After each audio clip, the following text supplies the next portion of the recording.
필라델피아 교회 여섯 번째 교회인 이제 필라델피아 교회에게 주시는 말씀입니다.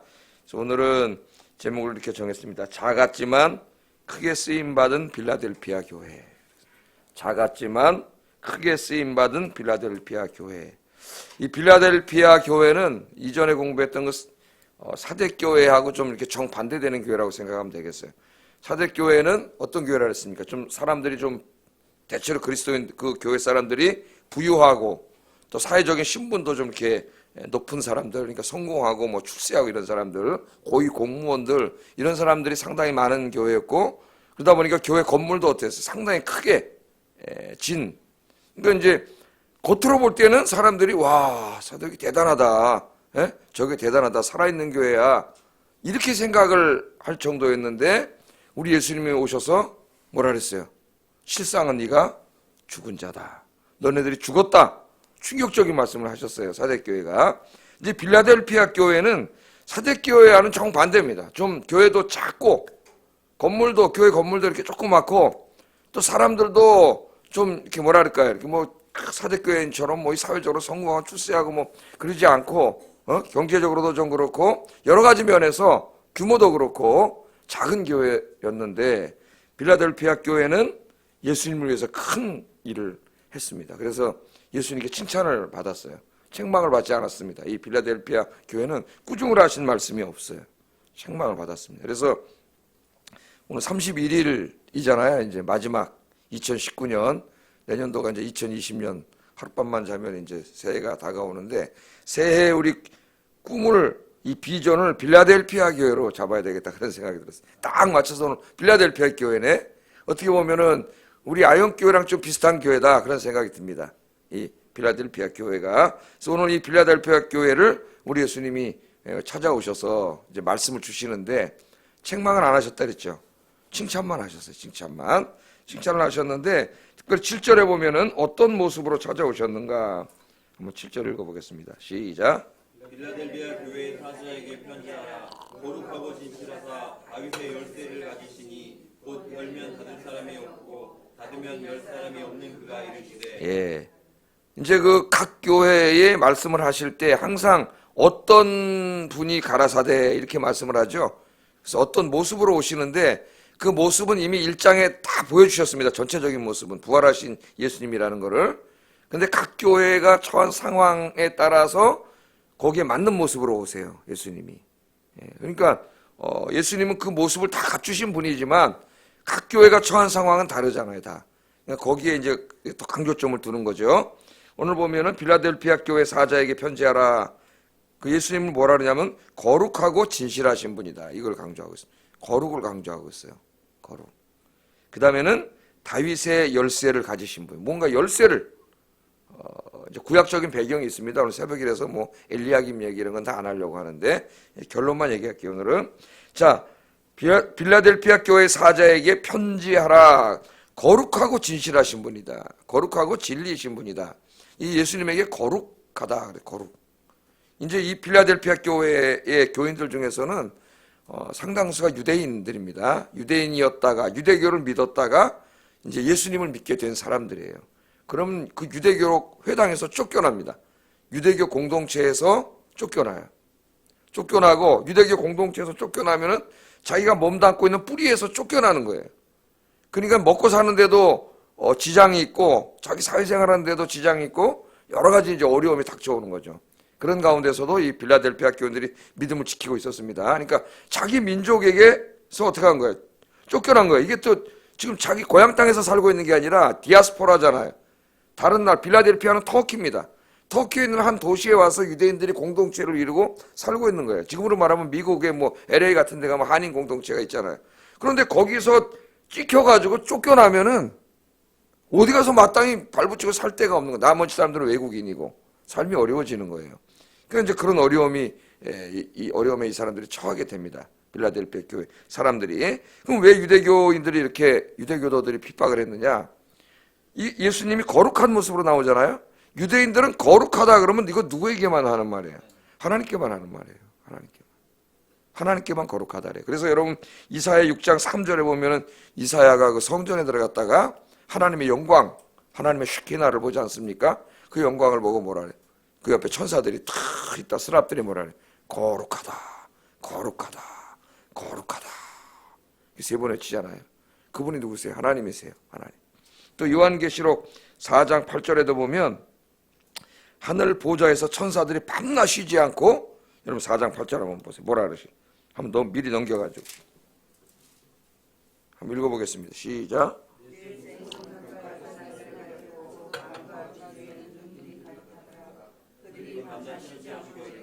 거룩하다, 거룩하다, 거룩하다. 예. 그 거룩하다 누구에게 하는 거예요 지금? 여호와 하나님, 야훼 하나님에게만 거룩하다는 거예요. 그런데 오늘 여기 예수님께 거룩하다 그렇게 말씀을 하신 것은, 유대인들은 예수님이 하나님의 아들이라는 걸 믿어야 안 믿어요? 안 믿죠. 그래서 신성 모독한다고 십자가에 못 박아 죽인 거 아닙니까? 그 사람들이. 그런데 지금 이 자기네와 함께 그 야훼 하나님 믿던 유대인들이 갑자기 어느 날 나사렛 예수, 로마인들에게 정치범으로 몰려서 십자가에 죽은 그 예수가 하나님의 아들, 그분이 바로 하나님이라고 하는 기독교를 믿으니까 박해가 오는 거죠. 박해가. 근데 오늘 여기 뭐라 하냐면 예수님 거룩하신 분이다. 그 말은 흔들리지 말라는 거죠. 예수님. 예수님 자신이 누구예요? 성자 하나님이세요. 우리 삼위일체 하나님을 믿는데 예수님 자신이 하나님이시라고 하는 것을 우리에게 보여주는 거죠. 지금 21세기에 제가 늘 얘기하는 것은, 이게 언젠가는 교회로 다 보수교회도 뚫고 들어올 사상이기 때문에 미리미리 알고 있어야 돼요. 21세기 기독교의 가장 큰 도전은 기독론이라 그랬어요. 예수님이 진짜 하나님의 아들이냐? 어떻게 예수님이 하나님의 아들이야? 에? 어떻게 죽은 사람이 다시 살아나? 이런 식으로 시작해가지고 예수님이 하나님의 아들이 아니라 예수님 하나의 인간이라고 하는 측면을 강조하는 쪽으로 지금 지성사회가 움직이고 있습니다. 어느 자유주의 신학자들이 상당히 책을 쓰고 있어요. 그러면 예수님이 하나님의 아들, 이 거룩하신 분이 아니라고 한다면은 기독교는 무너지는 거예요. 다 없어지는 게 속으면 안 돼요. 예수님 훌륭한 분이야. 4대 성인 중에 한 분이야. 모범적인 인간이야. 가난하고 소외된 사람들하고 함께했던 정말 인간으로서 너무 훌륭한 분이야. 다 맞지만 그걸로 끝난다면 구원은 없는 거예요. 그 사람 어떻게 우리를 구원해요? 하나님이 아니신데. 예? 이게 속으면 안 돼요, 우리가. 오늘 예수님 어떤 분이에요? 거룩하신 하나님. 거룩하다, 거룩하다, 거룩하다. 거룩하신 하나님 인간의 몸을 입고 오셨어요. 그분이 지금 뭘 갖고 계세요? 다윗의 열쇠를 갖고 계세요. 다윗의 열쇠는 이제 구약에 보면 엘리야김 이야기인데 거기서 모티프를 가져왔는데, 결론만 말하면은 천국 열쇠를 가지고 계신 거예요. 천국 열쇠. 예? 천국 열쇠를 마태복음에 보면은 베드로에게 줍니다. 교회에게. 이 천국 열쇠를 가지고 예수님이 열면 닫을 자가 없고 닫으면 열 자가 없어요. 절대적인 권한을 누가 가지고 계신 것이? 예수님이 가지고 계신 거예요. 오늘 또 21세기 가장 큰 이단이 뭐라 그랬습니까? 신천지보다 더 무서운 이단이 종교다원주의라 그랬죠. 예수만 믿는다고 구원받는 게 아니다. 모든 종교에는 구원이 있다. 예? 마음에서 믿어도 구원받고 불교를 믿어도 구원받고, 요새 우리 모든 이 지성사회는 다 그렇습니다. 그렇게 주장을 해요. 가톨릭하고 불교는 자주 왔다 갔다 하고, 그죠? 강단교리도 하고 막 그러지 않습니까? 개신교하고는 강단교리 안 해도 불교하고는 강단교리예요. 예? 부활절날 스님이 와서 막 여기 축하 메시지 전하고, 뭐 인간적으로 보면 참 좋은 것 같죠. 톨레랑스, 관용하고 서로. 우리가 좀 조심해야 되지 않습니까? 구원에 이른 유일한 길은 누구밖에 없어요? 예수 그리스도밖에 없어요. 속으면 안 돼요. 오직 예수님만이 천국의 열쇠를 가지신 분이 그 모습으로 빌라델피아 교인에게 오셨습니다. 그러니까 지금 예수님이 하나님의 아들이요 메시아요 구원자임을 믿었기 때문에 자기 민족들로부터 쫓겨나고 공동체에서 추방당하고 거기서 마땅히 살 수도 없고 뿌리에서 뽑혀 나온 거죠. 예? 얼마나 힘들었겠어요, 그 삶이. 예. 그 사람들에게 주님이 이러한 모습으로 찾아오심으로써 너희들은 하나님 나라의 백성, 이거 천국 백성, 이거 영원히 하나님 나라에서는 쫓겨나지 않는다는 모습으로, 내가 바로 하나님이라고 하는 모습으로 주님이 나타나셨을 때 이 힘들게 신앙생활을 했던 사람들이 얼마나 위로를 받았겠습니까? 예? 우리가 믿는 예수님은 지금도 이 새벽에, 오늘 체감 온도가 영하 19도라 그래요. 19도. 진짜는 몇 도입니까? 진짜는 모르겠어요. 체감 온도가 19도라 그래. 피부로 느끼는 온도가. 그 아침에 제가 오늘 처음으로 2020년도 오늘 31일 날 거위털 바카를 입고 왔다는 거 아닙니까? 제가 내복도 안 입고 살고 그냥 오는 사람인데 오늘 영하 19도라 그래갖고 얼어 죽을까 봐 거의 덜파카를 제가 입고 왔는데, 이 19도에도 불구하고 여러분들이 새벽에 벌떡 일어나셔가지고 오늘 이렇게 교회에 오셨습니다. 믿음 지키시고 우리 주님이 기뻐하실 줄 믿습니다. 천국 열쇠를 가지신 우리 예수님께서 천국 문을 여러분이 활짝 열어 주셨을 줄로 믿습니다. 하나님이신 그분, 그러나 여러분 너무 사랑하셔서 십자가에서 죽으신 그분이 여러분 기도 다 들으시고 응답해 주실 줄로 믿습니다. 자, 이렇게 이제 열심히 그 핍박과 환난 가운데서도 신앙생활을 지키던 사람들에게 우리 주님 위로하시는 거죠. 이런 분들에겐 주님의 위로가 있어요. 바울도 고린도후서 1장에서 정말 어떨 때는 살 소망이 끊어졌다 그래. 너무나 매 맞고 감옥 가고 그렇잖아. 아, 이제 진짜 죽었다. 이제 진짜 살 소망이 끊어졌다 그러지 않습니까? 근데 그때 어떠다 그랬어요? 주님의 위로가 넘쳤다 그랬어요. 넘쳤다. 그러니까 우리가 주님을 위해서 그렇게 살다가 때로는 환난과 핍박, 우리가 뭐 환난과 핍박은 안 당하죠 지금. 그런 힘들고 어렵고 그렇게 할 때에 절대 혼자 두지 않고 우리 주님 어떻게 해요? 찾아오셔서 이렇게 위로해 주세요. 그 위로가 넘쳤다 그랬어요. 넘쳤다 그랬어요. 오늘 아침에도 여러분 이 추위를 뚫고 오신 여러분에게 주님의 응답의 위로가 넘치기를 주의 이름으로 축복합니다. 아멘. 오늘 마지막 날인데 마지막을 잘해야 돼요. 근데 마지막이 또 있네요. 오늘 몇 시에 있어요? 이따 11시에 또 오셔가지고 오늘 밤은 진짜 의미 있는 밤이죠. 하루를 넘기면서 새해를 싹 맞이하는 아주 의미 있는 밤이에요. 그래서 항상 다른 거 없습니다. 이 땅에 사는 동안 힘들고 지치고 고민되고 그런 일은 평생 있어요. 그런 거 없는 사람은 아무도 없고 저 빌 게이츠도 고민하고 살아요. 다 인생에 그런 게 있어요. 그러니까 참된 위로는 주님 안에서만 있습니다. 그러니까 주님 붙잡고 사시면 돼. 잘하시는 거예요, 여러분. 위로가 내년에도 가득하기를 주의 이름으로 축복합니다. 그런데 이 빌라델피아 교회 성도들은 이렇게 예수님을 위해서 모든 걸 잃어버릴 정도로 그 핍박 가운데서 믿음을 지켰어요. 그러다 믿음만 지키고 있는 그런 소극적인 자세가 아니라, 물론 그것도 적극적인 자세지만은 더욱더 적극적으로 신앙생활했습니다. 그 어려운 가운데서도. 그래서 예수님께서는 칭찬해 주시는데 8절을 한번 전체적으로 읽어보겠습니다. 8절 시작. 볼지어다 내가 내 앞에 열린 문을 두었으되 능히 닫을 사람이 없으리라. 내가 내 행위를 아노니 내가 작은 능력을 가지고서도 내 말을 지키며 내 이름을 배반하지 아니하였도다. 아멘. 그 다음에 이제 보라 사탄의 회당 곧 자칭 유대인이라 하나, 여기 이제 유대인들이 핍박한 얘기 나오잖아요. 그 읽어보면은 그 8절 하반절부터 먼저 보면은 뒷부분 뭐라 그랬어요? 내가 내 행위를 안다 그랬죠. 이 안다의 문맥은 대부분이 칭찬의 문맥인데 사대교회만 책망의 문맥이라 그랬습니다. 자, 예수님은 다 아세요. 근데 뭘 하냐면 네가 작은 능력을 가지고서도, 이 말이 나오죠. 이제 작은 능력을 가지고서도 내 말을 지키고 내 이름을 배반하지 않았다. 그렇게 얘기합니다. 자, 작은 능력을 가지고 작다고 하는 것, 그 주님 앞에 그렇게 그런 건 중요한 게 아니에요. 적은 능력을 가졌다는 것은 빌라델피아 교회의 규모가 작았다는 의미일 수도 있습니다. 작은 교회였다는 거죠. 작은 교회의 의미일 수도 있고, 또는 그 작은 교회에 모인 성도들이 사대교회처럼 그렇게 뭐 이 사회적으로 저상류층에 있는 뭐 그런 뭐 성공하고 출세하고 그런 건 아니었다. 좀 인간적으로 보면 좀 약하고 연약했다. 그런 의미일 수도 있습니다. 이 두 가지가 다 여기에 있어요. 그런 분들이 모여서 정말 하나님을 뜨겁게 사랑하면서 주의라고 하는 사람들이에요. 이 작은 교회라는 말이 너희들이 작은 능력을 가지고 있다, 그렇게 말합니다. 네? 그러니까 빌라델피아 교회는 숫자적으로도 적은 교회였고 사회적 정치적으로도 별로 이렇게 힘이 없는 그런 교회였어요. 정말 인구에 비해서 기독교인들이 소수였습니다. 그 도시에서는 정치적인 사회적인 힘도 없었고 재정도 열악하고 이처럼 외형적으로는 매우 미약한 교회. 그럼 사람들은 뭐라 그래요? 사대교회랑 거꾸로 생각하잖아요. 사대교회는 어우 살아있어, 저기에는 아유 조금 죽었어. 근데 예수님은 어떻게 하세요? 거꾸로 말씀하세요. 사대교회는 죽었다 그래요. 죽은 교회. 깨어나라 그래요. 빌라델피아 교회는 칭찬을 해줘요.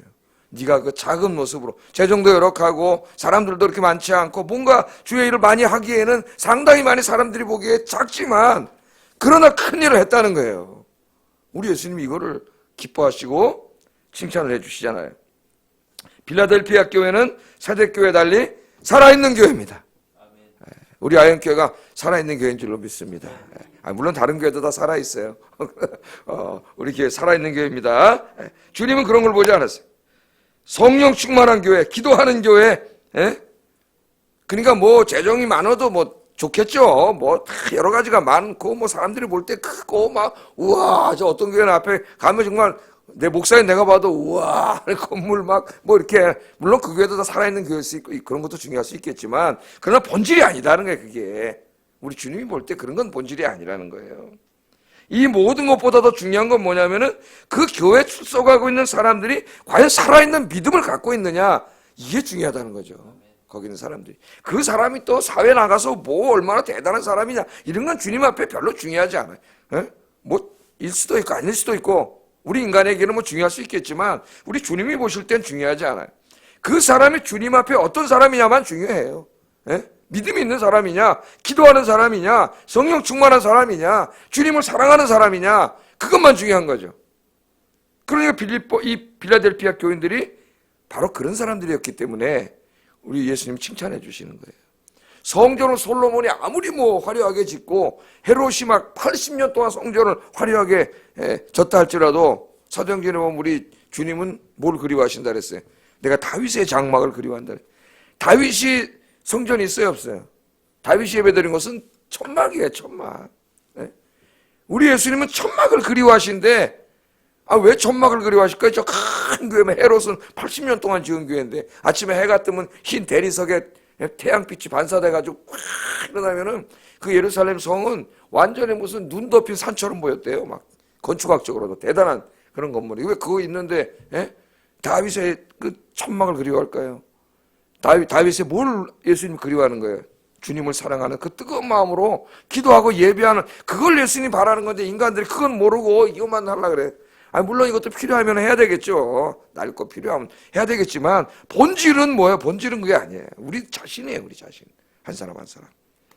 여러분 주님을 향한 우리가 비록 작을지라도 여기 저도 작은 자지만은 그게 중요한 게 아니라 우리의 믿음과 성령 충만함으로 우리는 작더라도 큰 일을 할 수 있다. 주님 기뻐하는 일을 할 수 있다. 이 사명을 잘 감당하기를 주의 이름으로 축복합니다. 그리고 그 다음에 나오는 게 네가 작지만 작은 능력을 가지고도 내 말을 지켰고 내 이름을 배반하지 않았다. 예수님 그렇게 칭찬해 주십니다. 10절에 보면은 인내의 말씀을 지켰다.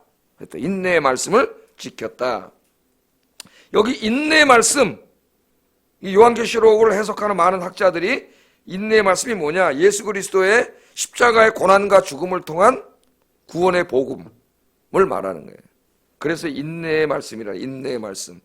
네가 인내의 말씀대로 살았다. 그 왜 인내의 말씀이라 그랬을까? 하나님 말씀이라고 한 거라고. 거기 예수님이 십자가에서 고난당하고 죽으신 것이 거기 함축되어 있는 거죠. 함축되어 있는 거예요. 그러니까 인내의 말씀을 지켰다는 말은 예수 그리스도의 그 십자가를 자기도 지는 삶을 살았다. 예수님처럼 예수님 뭐라 그랬어요? 나를 따르려면 내 십자가를 지라 그랬잖아요. 그런 의미일 수도 있고 동시에 그 십자가의 복음을 증거하는 삶을 살았다. 그런 두 가지 의미가 여기에 다 있습니다. 그러니까 이렇게 힘들고 어려운 가운데서 신앙생활하면 좀 움츠려들 수도 있는데 힘들고 어려웠지만 주의 말씀대로 십자가 지고 그 어려운 가운데서도 열심히 전도하면서 살았다는 거예요. 그러니까 신앙을 소극적으로만 하지 않고 어떤 거예요? 적극적으로 해요. 적극적으로. 신앙은 적극적인 거예요. 왜냐하면 성령님은 다이나믹한 분이에요. 역동적인 분이에요. 그러니까 성령 충만하면 어떻게 돼요? 얌전하던 사람도 어떻게 돼요? 적극적인 사람이 돼요. 막 전도하고 봉사하고. 그렇게 해서 십자가 지고 살았고 열심히 전도했다. 그렇게 말합니다. 자, 그렇게 했더니 그 앞절이 이제 앞절을 보겠습니다. 8절 앞에 예수님께서 도와주십니다. 한번 읽어보겠습니다. 시작.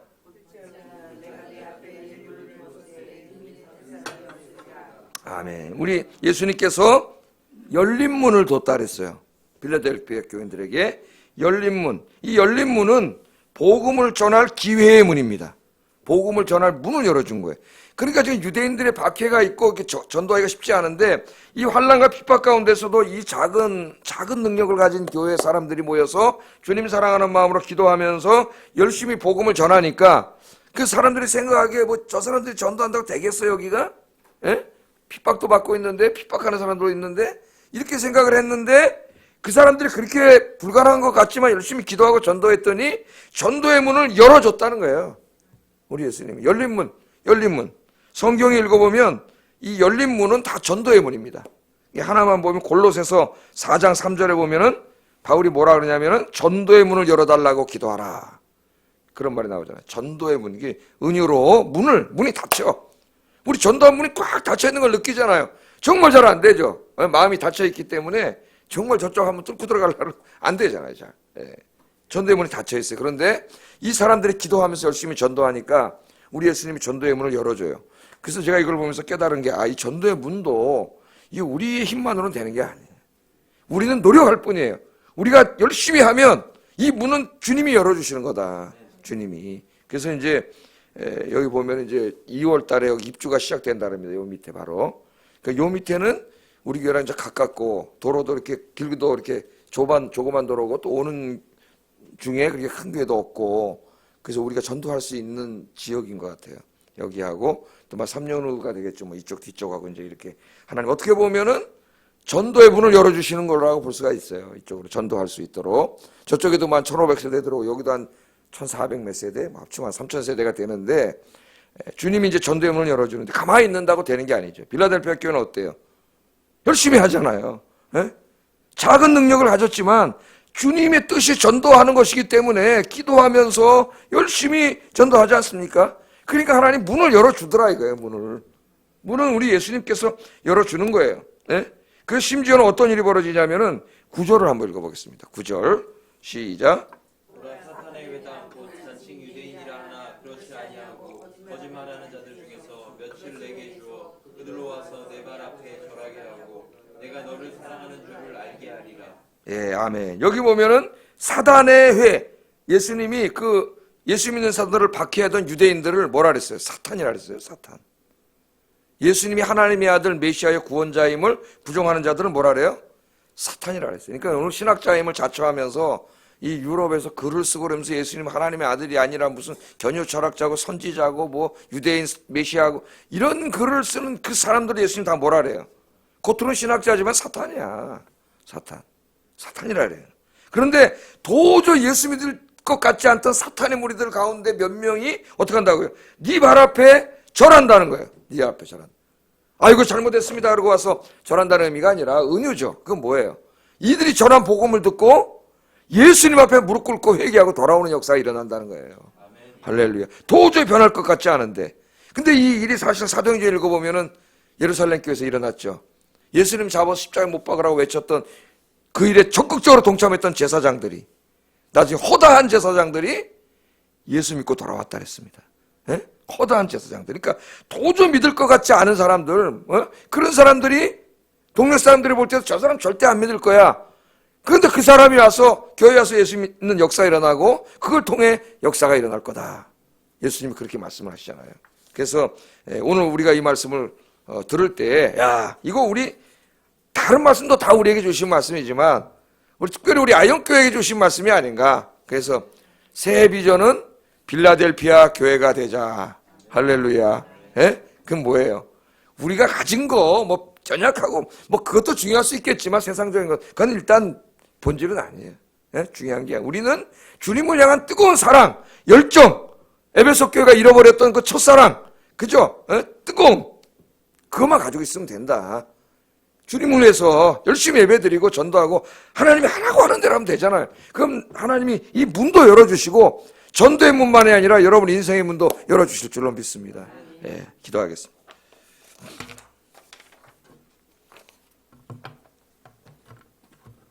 빌라델피아 교회를 찾아오셔서 네가 작지만 작은 능력밖에 없지만 정말 네가 큰 일을 했다. 이 어려운 가운데서도 칭찬해 주신 하나님, 우리 교회도 빌라델피아 교회처럼 나도 빌라델피아 교회 성도처럼 이렇게 내가 보러 주님 그렇게 큰 능력은 없지만 주님 앞에 붙잡혀서 크게 쓰임받고 하나님께 칭찬받는 삶을 살게 해주세요.